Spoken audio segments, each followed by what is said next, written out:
खरं तर या देशाच्या शिक्षण व्यवस्थेमध्ये बदल व्हावा म्हणून मागील 18 दिवसापासून या देशातील जंतर मंतरवर एक माणूस आमरण उपोषण करत आहे, परंतु कोणाला काहीच या ठिकाणी फरक पडत नाही। खरं तर मी म्हणेल ही त्या माणसाची चूक आहे, कारण त्या माणसानं या देशातील लष्करांसाठी थंडी वाजते म्हणून असा प्रोजेक्ट निर्माण केला होता, ज्यामुळे हवामानामध्ये 25 डिग्रीनं तापमानात बदल घडवण्यात आला होता।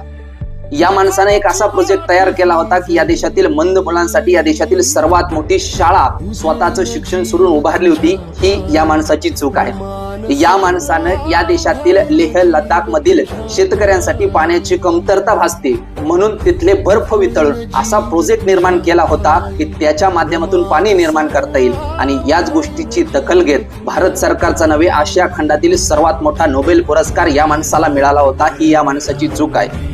खरं तर नोबेल पुरस्कार मिळालेल्या माणसाची जर या देशात अशी अवस्था असेल, त्याला या देशात न्याय मिळत नसेल, तर सामान्य माणसाला कशा प्रकारचा न्याय मिळेल यावर सर्वात मोठं प्रश्नचिन्ह आहे। खरं तर या देशात शिक्षणाबद्दल कोणी काही केलं तरी कोणाला काहीच फरक पडत नाही, मात्र आपल्या नेत्याबद्दल इकडचा शब्द तिकडे गेला तर इथल्या तरुणांच्या बुडाला आग लागते। हे या देशाचं वास्तव आहे। या देशामध्ये रोज 10 शाळा बंद पडतात। मागील 10 वर्षापासून जवळजवळ 94,000 या शाळा या देशामध्ये बंद पडल्यात, कोणाला काही फरक पडला नाही। टीएटीचा पेपर फुटतो, नीटचा पेपर फुटतो, असे असंख्य पेपर फुटतात, कोणाला काही फरक पडत नाही। अशी अवस्था या देशाची असेल तर मला असं वाटतंय ज्यावेळेस या देशाचा इतिहास लिहिला जाईल ना, त्यावेळेस या माणसाचं नाव स्वर्ण अक्षरानं लिहिलं जाईल।